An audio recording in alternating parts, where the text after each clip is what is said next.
Salam, selamat sore para wanita Gia Condrokusumo yang diberkati Tuhan. Mari kita mau bersehati dalam hadirat Tuhan, karena kita tahu bahwa hidup kita biarlah senantiasa boleh menghidupi akan firman-Nya, dan kita tahu bahwa Yesus adalah Raja di atas segala raja yang berdaulat atas hidup kita. Haleluya Yesus.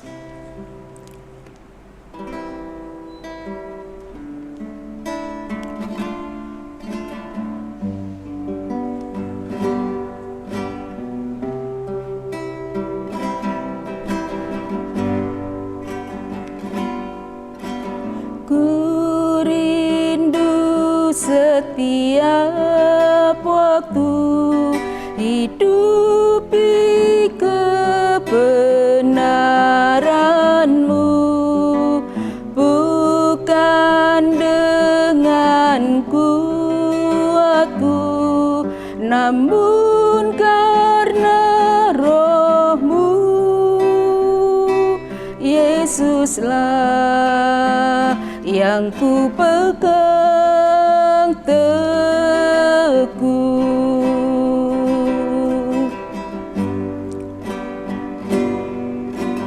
Ku rindu setiap waktu hidupi kebenaran-Mu, bukan dengan kuatku, namun karena Roh-Mu. Yesuslah yang ku pegang teguh.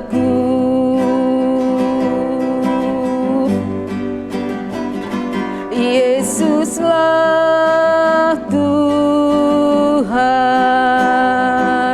Yesuslah Raja, berdaulat atas hidupku, ku berserah penuh. Yesuslah Tuhan, Yesuslah Raja, berdaulat atas hidupku, ku berserah penuh.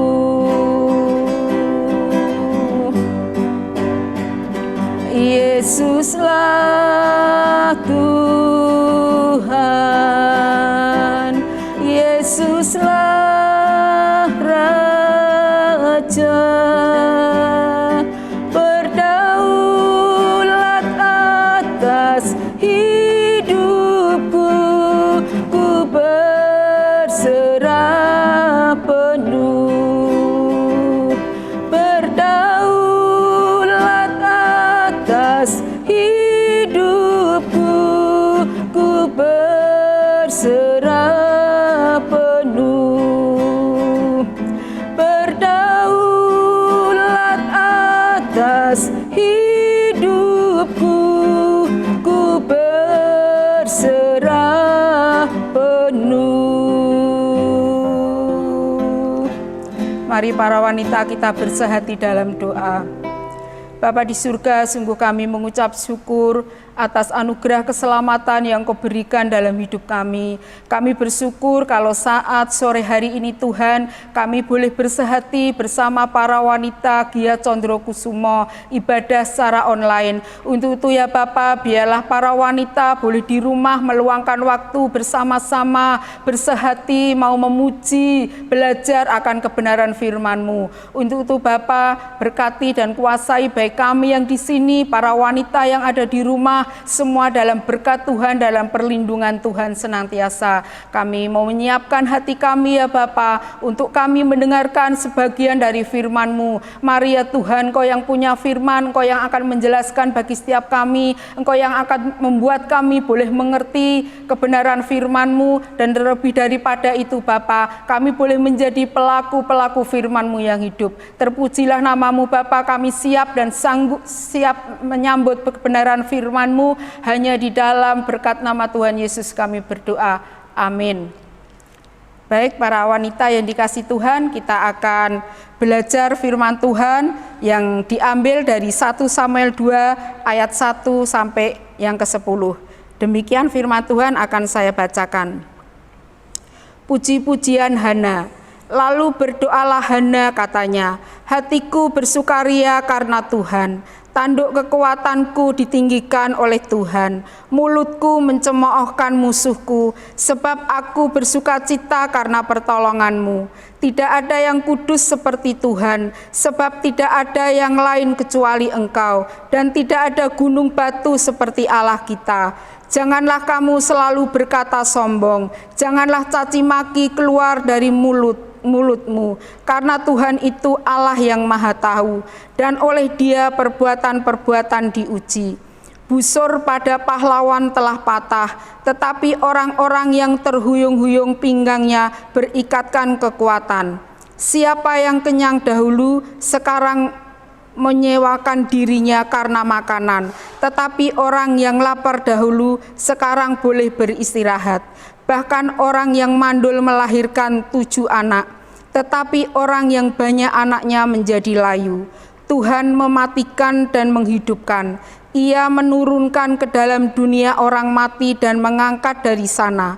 Tuhan membuat miskin dan membuat kaya. Ia merendahkan dan meninggikan juga. Ia menegakkan orang yang hina dari dalam debu dan mengangkat orang yang miskin dari lumpur, untuk mendudukkan dia bersama-sama dengan para bangsawan dan membuat dia memiliki kursi kehormatan. Sebab Tuhan mempunyai alas bumi dan di atasnya Ia menaruh daratan. Langkah kaki orang yang dikasihinya dilindunginya, tetapi orang fasik akan mati binasa dalam kegelapan. Sebab bukan oleh karena kekuatan sendiri seseorang berkuasa. Orang yang berbantah dengan Tuhan akan dihancurkan. Atas mereka Ia mengguntur di langit. Tuhan mengadili bumi sampai ke ujung-ujungnya. Ia memberi kekuatan kepada raja yang diangkatnya dan meninggikan tanduk kekuatan orang yang diurapinya. Ya, berbahagialah para wanita Gia Condrokusumo yang diberkati Tuhan. Ya, dari firman Tuhan, ayat-ayat yang kita baca saat sore hari ini adalah merupakan ungkapan isi hati Hana lewat pujian dan penyembahan, karena Hana telah diberkati oleh Tuhan. Sebagai rasa wujud, dia naikkan, dia ungkapkan lewat pujian dan penyembahannya dan pengagungannya kepada Tuhan. Hal ini dilakukan oleh Hana semata-mata karena Hana telah melahirkan seorang anak. Itu adalah anugerah yang terbesar yang Tuhan berikan dalam hidupnya. Karena suatu pergumulan yang sudah lama yang dia rindukan untuk menantikan diberikannya, dikarunianya seorang anak dalam hidupnya. Ya. Kaum wanita yang diberkati Tuhan, bahwa nyanyian pujian yang dilakukan Hana ini bentuk suatu keyakinan yang kuat. Ketika Hana merendahkan diri, ketika Hana berseru dan berserah kepada Tuhan, percaya bahwa pertolongannya itu akan diturunkan atas kita semua, anak-anaknya yang senantiasa mengasihi Tuhan, yang senantiasa menantikan pertolongan yang datang daripadanya. Ya. Untuk itu biarlah melalui perenungan firman Tuhan yang diwujudkan oleh Hana melalui pujian nyanyian ini. Tidak mudah para wanita ketika kita dalam situasi kesesakan, dalam suatu problem dalam hidup kita, untuk kita itu menjaga kesetiaan kepada Tuhan. Itu hal yang tidak mudah. Namun kita mampu Ketika kita minta pertolongan Roh Kudus yang memampukan kita sehingga kita mampu melewati, mampu kita berserah diri kepada Tuhan. Buktinya Hana boleh melampaui segala persoalan yang menekan hidupnya. Firman Tuhan di atas tadi yang kita baca di dalam 1 Samuel tadi ayat 1 sampai 10 itu merupakan ungkapan isi hati Hana ketika Hana sudah mengalami suatu pemulihan dalam hidupnya. Tentunya sebelumnya Hana mengalami suatu pergumulan dalam hidupnya. Apa sih yang menjadi pergumulan dalam hidup Hana sehingga Hana sampai setelah mengalami pemulihan mengucapkan pujian yang sedemikian rupa indahnya di hadapan Tuhan. Mari kita mau belajar bersama-sama, kita akan lihat ujian apa, persoalan apa yang dihadapi Hana pada waktu itu. Ya, kita buka di dalam 1 Samuel ayat 1. 1 Samuel 1 mulai ayat 1, demikian firman Tuhan. Ada seorang laki-laki dari Ramataim Sofim dari pegunungan Efraim, namanya Elkana bin Yerohim bin Elihu bin Tohu bin Sub, seorang Efraim. Orang ini mempunyai 2 istri, yang seorang bernama Hana dan yang lain bernama Penina. Penina mempunyai anak, tetapi Hana tidak. Ya, di sini bahwa ketika Hana mengalami masa kesulitan, masa kesukaran dalam hidupnya, karena Hana ini sudah menikah sudah sekian puluh tahun, tetapi belum dikaruniai seorang anak, belum dikaruniai momongan. Itu menjadi suatu kerinduan dalam diri Hana, apalagi sebagai seorang wanita, seorang ibu. Ketika sudah menikah itu tentu harapannya dikaruniai seorang momongan, seperti itu ya. Tetapi pada kenyataannya perjalanan pernikahannya sudah bertahun-tahun belum dikaruniai momongan, sehingga Hana ini dianggap sebagai seorang wanita yang mandul ya.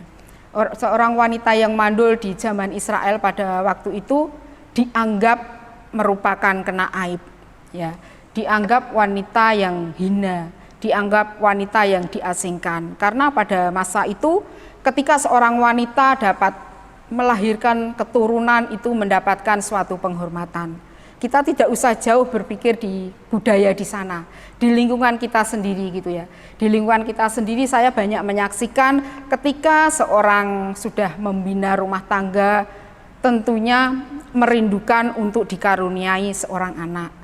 Karena Allah menciptakan lembaga pernikahan sehingga terbentuknya suatu pernikahan, salah satunya dari pernikahan itu adalah keturunan ya. Betapa Hana merindukan hal yang demikian ya. Untuk itu ketika Hana diremehkan seperti itu, Hana merasa kecil hati. Hana merasa kok hidup saya seperti ini, seperti itu ya.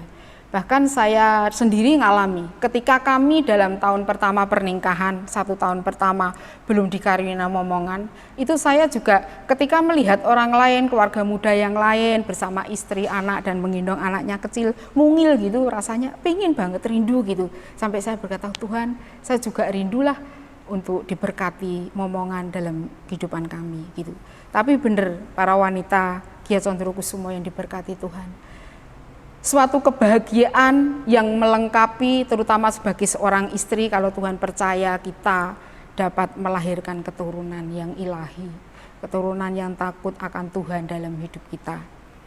Seperti itu. Jadi ada kebanggaan tersendiri bagi kita para wanita. Ya. Terus ada pengalaman juga teman saya itu sudah menikah sekian puluh tahun dia tidak dikaruniai anak. Sampai pada akhirnya dalam masa ya kurang lebihnya juga seusia saya begini, dia tuh sekarang ikut asuransi kesehatan itu untuk menjaga dirinya ke depan nanti karena dia itu tidak punya keluarga, tidak punya keturunan. Dia bilang begini sama saya, Bu, saya berjaga-jaga. Siapa tahu nanti ke depan keluarga kandung saya juga nggak memperhatikan saya, nggak mengirukan saya, gimana nanti masa tuanya saya. Jadi ketika saya sekarang masih dapat bekerja, saya memasukkan diri saya untuk masa tuanya nanti ikut di dalam asuransi kesehatan lah, kurang lebihnya seperti itu. Jadi kadang-kalanya sampai sebegitunya ya kita berusaha merindukan upaya ya untuk kita itu melahirkan keturunan seperti itu. Lalu ada yang minta datang kepada kami, itu bertanya gini, Bu, kami kemarin didoakan oleh para pendoa. Lalu pendoa itu mendapat penglihatan begini, bahwa di kandungan saya itu ada warnanya hitam, karena saya tuh tidak bisa melahirkan keturunan. Itu gimana, Bu? Terus saya bilang gini, ya tanya yang melihat saja, saya nggak tahu, saya bilang gitu. Mungkin kalau dari saya seperti ini, kalau ibu merasa apa ada dosa ya, kok saya ini tidak dikaruniai seorang momongan. Lalu saya cuman balik memberikan jawaban kepadanya, bilang gini, ya coba ibu introspeksi aja. Memang dosa itu menghalangi pertolongan Tuhan dalam hidup kita. Ya ibu koreksi aja, minta ampun sama Tuhan, apa yang ibu pernah lakukan gitu aja lah. Yang penting ibu berseru, berdoa sama Tuhan. Kan segala sumber pertolongan bagi orang yang percaya hanya ada di dalam Yesus. Bukan melalui penglihatan, bukan melalui hal yang lain sebagainya. Kita berseru, mengutarakan isi hati kita, pergumulan hati kita ini kepada Tuhan. Karena saya tidak bisa melihat yang seperti itu ya. Ya itu aja, ibu berdoa saja, serahkan saja sama Tuhan. Saya bilang gitu, supaya nanti Tuhan memberikan pertolongannya tepat pada waktunya Tuhan yang terbaik buat ibu. Sehingga ketika ibu dalam pergumulan untuk dikaruniai momongan, tentunya nanti Tuhan akan memberkati ibu. Saya berkata demikian ya. Para wanita yang diberkati Tuhan, lalu hal yang pertama itu kenapa yang dialami penderitaan yang dialami Hana sebelum Hana mengalami pertolongan Tuhan itu, yang pertama tadi bahwa Hana seorang yang mandul ya, seorang yang mandul tadi di dalam 1 Samuel 1 ayat yang kedua, di situ dikatakan bagian yang terakhir, tetapi Hana tidak, dimulai dari Penina mempunyai anak tetapi Hana tidak. Itu artinya berarti Hana itu mandul, tidak mempunyai keturunan ya. Itu. Lalu hal yang berikutnya, kesesakan apa sih, penderitaan apa sih yang dialami oleh Hana sehingga sampai sedemikian rupa. Hana dimadu oleh suaminya. Masih di ayat yang kedua. Di 1 Samuel 1 ayat yang kedua. Ya, saya bacakan, orang ini mempunyai 2 istri, yang seorang bernama Hana dan yang lain bernama Penina. Penina mempunyai anak tetapi Hana tidak. Ya, di sini betapa sakitnya, betapa sedihnya ketika seorang wanita itu dimadu. Kalau saya ditanya, Buyar mau dimadu? Oh enggak, tentu saya jawabnya seperti itu. Karena saya pernah ada jemaat itu yang curhat ke saya, konsultasi. Akhirnya dalam intinya dia ngomong gini, bla bla bla bla, sudah cerita macam-macam. Lalu saya sempat ngasih masukan, masih sempat dijawab begini, Buyar nggak ngalami sih, bilang gitu. Saya bilang, saya enggak mau ngalami, saya bilang gitu. Saya enggak mau ngalami, saya bilang gitu. Ya kalau memang itu Tuhan izinkan, coba ibu belajar juga introspeksi. Apa yang terjadi dalam rumah tangga ibu itu tentu ada sebab akibatnya. Ya, seperti orang ini saja sampai dimadu. Padahal kalau teman saya ini belum dimadu, cuman ketahuan bahwa jemaat yang kami ceritakan tadi bahwa suaminya itu punya wanita lain seperti itu.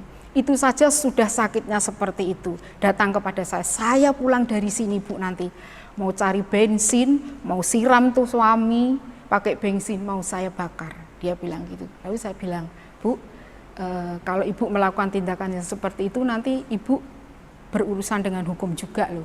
Kalau ibu dianggap itu pembunuhan berencana, lalu bagaimana dengan anak-anak ibu yang masih kecil, saya bilang gitu. Jadi perlu direnungkan lagi kenapa suami sampai seperti itu, ada apa, belajar introspeksi, belajar jangan menuntut kepada suami, tuntutlah diri kita sendiri apa yang menjadi penyebab sehingga suami kamu bertindak seperti itu sampai punya wanita lain. Itu baru punya wanita lain saja sudah membabi buta, sudah mau bersikap seperti itu. Apalagi seperti Ibu Hana ini ya, Ibu Hana yang sudah dimadu oleh Pak El gitu ya, Pak Elkana gitu ya. Betapa sakitnya seorang wanita ketika dibandingkan seperti itu ya. Yang maunya kan ya yang nomor satu tentu saya dong, yang nomor satu saya dong gitu kan, seorang istri ya. Seorang istri itu maunya dipuji, disukakan ya, dimanja lah seperti itu tuh, mendapat ya ini rahasia para wanita ini ya, tentunya mau diperlakukan yang demikian gitu. Demikian juga kita juga harus memperlakukan yang baik terhadap suami kita, sehingga hubungan antara suami istri itu terpelihara dengan baik dalam berkat dan pertolongan Tuhan senantiasa. Lalu hal yang ketiga yang membuat penderitaan atau kesesakan bagi Hana, yang ketiga yaitu Hana menerima perlakuan tidak baik dari Penina, dari madunya ya. Ketika hidup dalam suatu rumah tangga, lalu ada pihak ketiga, tentu itu akan membuat rumah tangga tersebut itu tidak nyaman, tidak harmonis dalam hubungannya.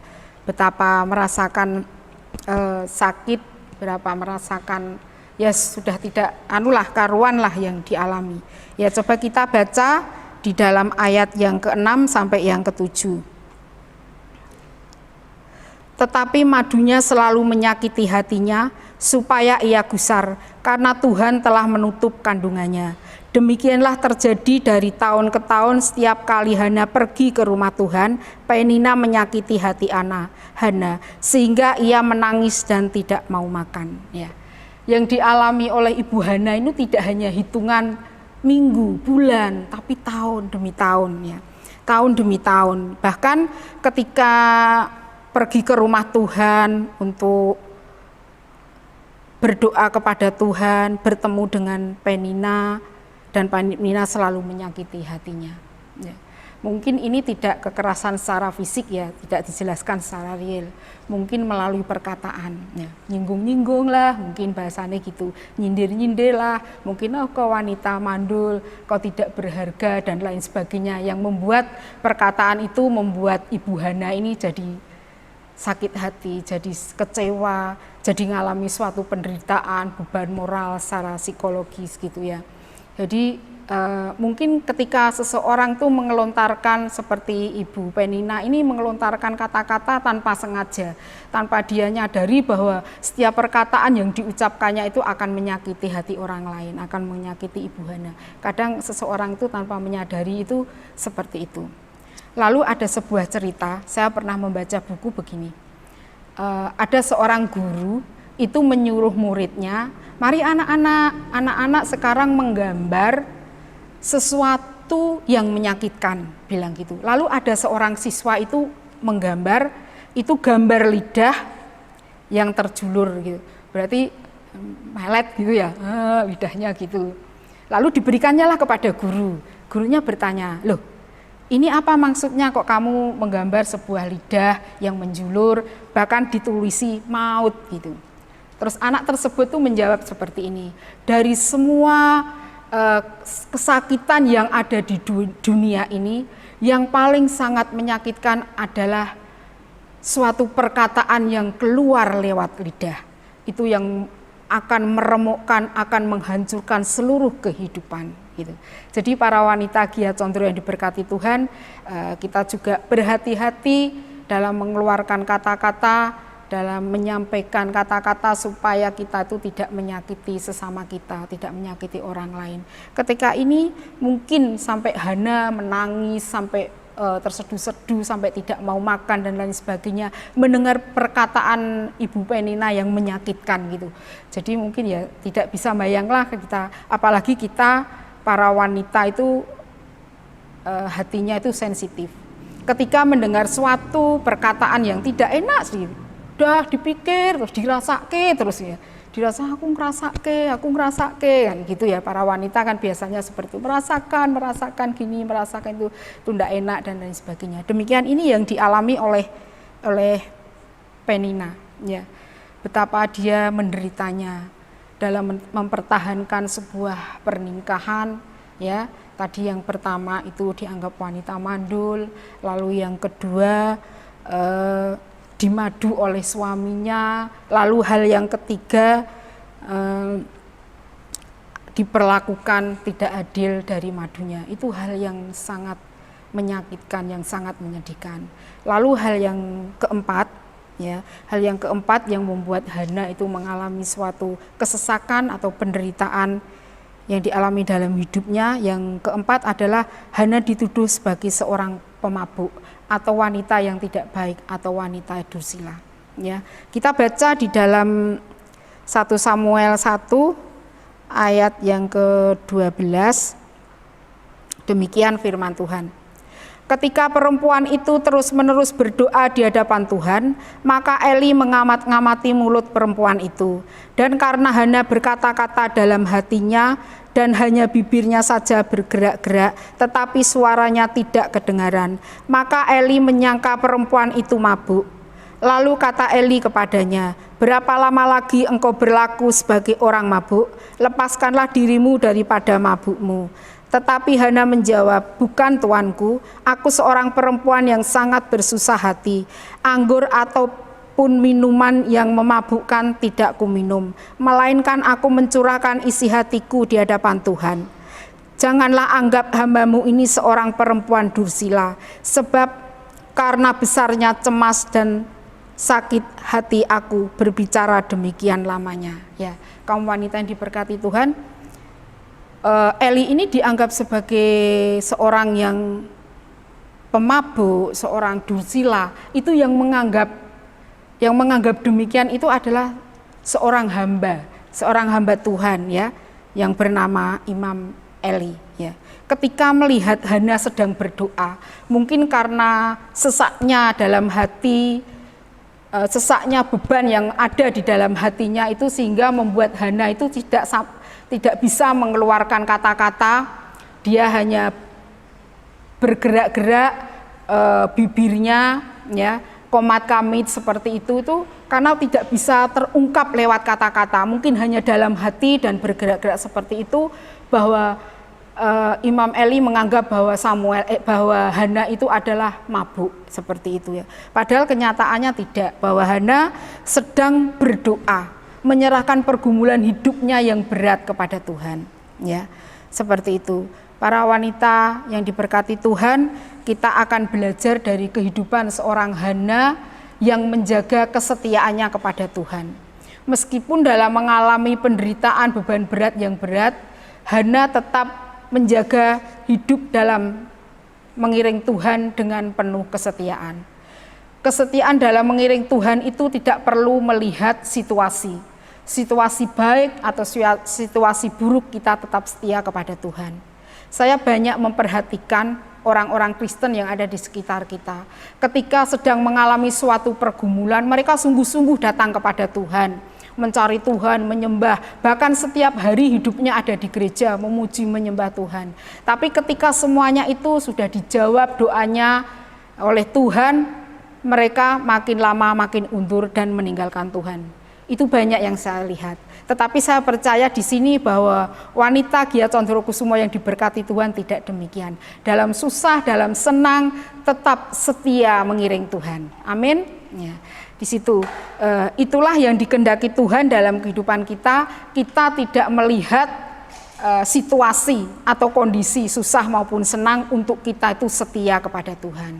Lalu hal yang membahagiakan di akhir renungan saya ini, hal yang membahagiakan bagi Hana, di samping Hana tadi kan menyampaikan puji-pujiannya di Samuel 1